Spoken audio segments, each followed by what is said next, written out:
Bismillahirrahmanirrahim. Alhamdulillahirabbil alamin.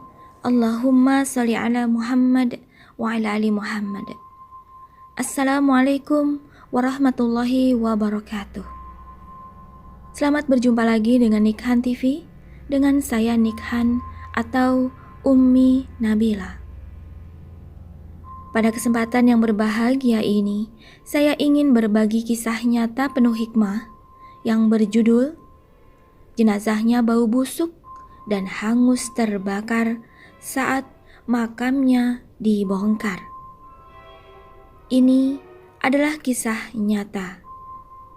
Cerita memilukan ini disarikan dari ceramah Kiai Haji Zubairi Rahman, pengasuh program Keluarga Sakinah Suara Giri FM.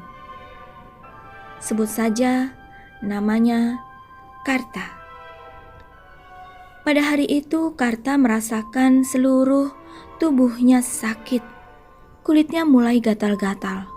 Makin lama kulitnya seperti melepuh. Hari-hari berikutnya lepuhan itu mengeluarkan nanah dengan bau yang menyengat. Sampai-sampai tetangga yang menjenguknya pun tidak berani mendekat.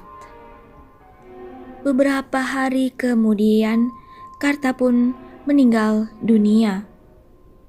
Begitu busuknya bau Karta, sampai-sampai tidak ada yang mau memandikan. Betapa malang, bahkan sang istri pun menyewa orang untuk memandikan Karta. Prosesi pemandian jenazah pun berjalan dengan lancar, walaupun Karta harus dimandikan oleh orang lain dan tidak ada satu keluarga pun atau tetangga dekat yang berkenan untuk memandikan jenazah Karta. Itu semua karena mereka tidak sanggup menahan bau busuk yang keluar dari jenazah Karta. Setelah disolatkan, jenazah Karta dibawa menuju pemakaman yang telah disiapkan.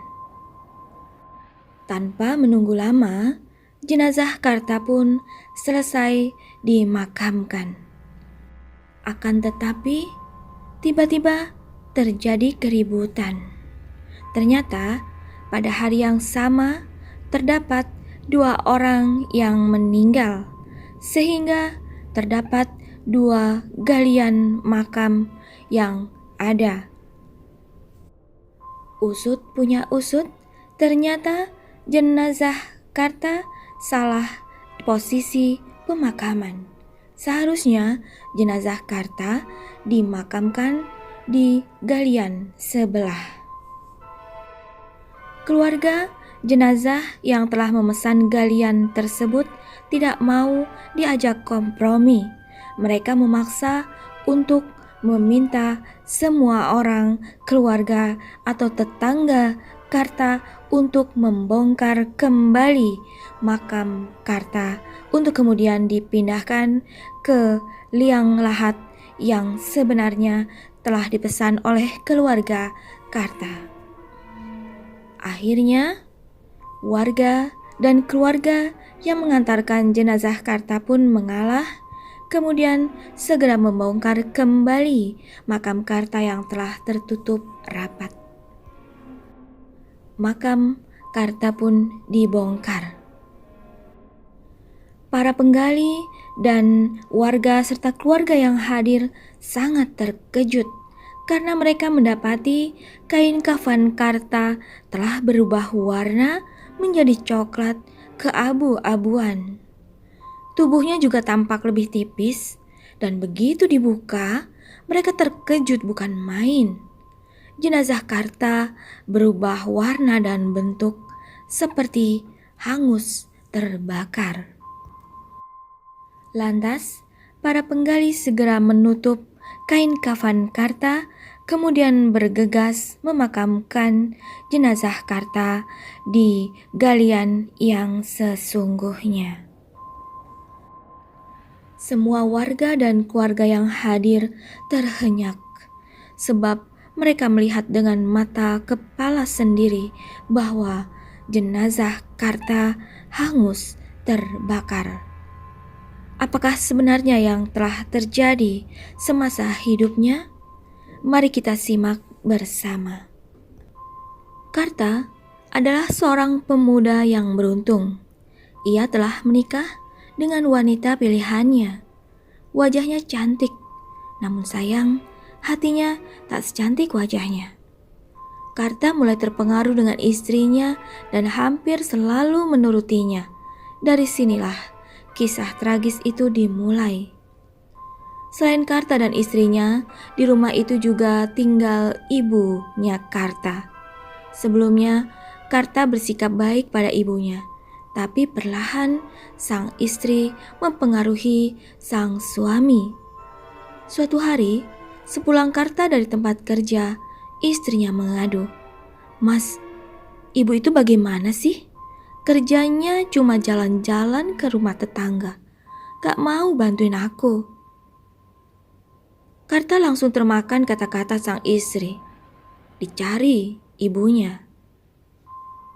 Ibu sukanya main-main ke rumah tetangga ya? Gak mau bantu menantu ibu?" Sang ibu menatap Karta heran. "Siapa yang bilang begitu? Ibu yang mengepel dan menyapu rumah ini, nak. Ibu yang mencuci dan makanan yang kau makan itu juga ibu yang masak. Ibu memang ke rumah tetangga, tapi itu cuma sebentar untuk istirahat. Kalau istirahat siang-siang di rumah itu, ibu bisa dimarahi oleh istrimu." Mendengar penjelasan ibunya, Karta bukannya minta maaf, dia malah tidak mempercayai. "Ah, itu hanya alasan ibu saja."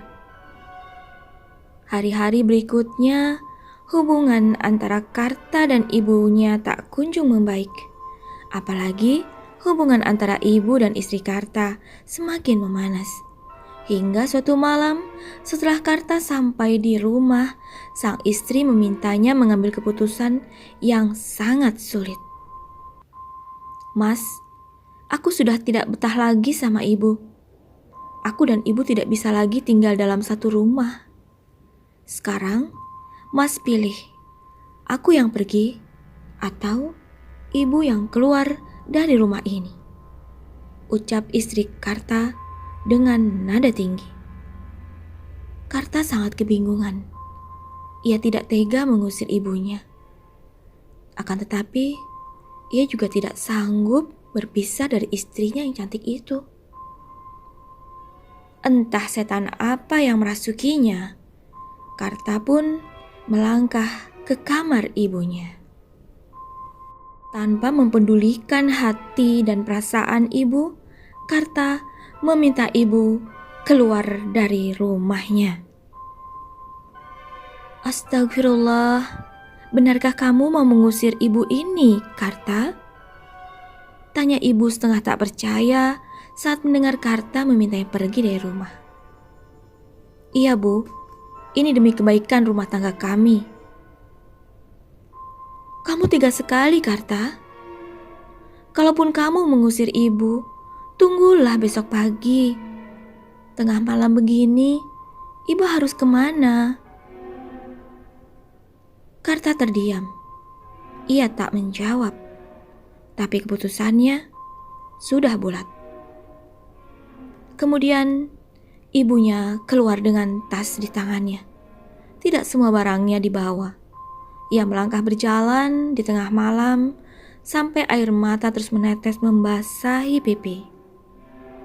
Sebagai seorang ibu, ia sungguh sangat kecewa dan sakit hati, diusir oleh anaknya sendiri yang lebih mementingkan istri tak berakhlak daripada ibunya sendiri. Malam itu, Karta dan istrinya tertidur lelap. Mereka sama sekali tidak memikirkan di manakah ibunya tidur malam itu. Kemanakah ibunya pergi? Bersama siapakah ibunya? Malam pun berganti pagi. Keesokan harinya, Karta merasakan seluruh tubuhnya sakit, kulitnya gatal-gatal. Makin lama, kulitnya seperti melepuh. Hari-hari berikutnya lepuhan itu mengeluarkan nanah dengan bau yang sangat menyengat. Kemudian Karta meminta pada seseorang, "Tolong carikan ibuku. Aku ingin minta maaf. Mungkin sakit ini karena aku menyakiti ibuku." Kemudian orang suruhan Karta itu mencari dan menyusuri kota hingga akhirnya ia bertemu dengan ibu Karta. Orang tersebut meminta ibu Karta untuk datang ke rumah Karta. Akan tetapi ibu Karta menolak keras. Ibu Karta sudah sangat sakit hati dan tidak bisa memaafkan Karta. Dan akhirnya Karta pun meninggal dunia dengan akhir yang sangat mengenaskan.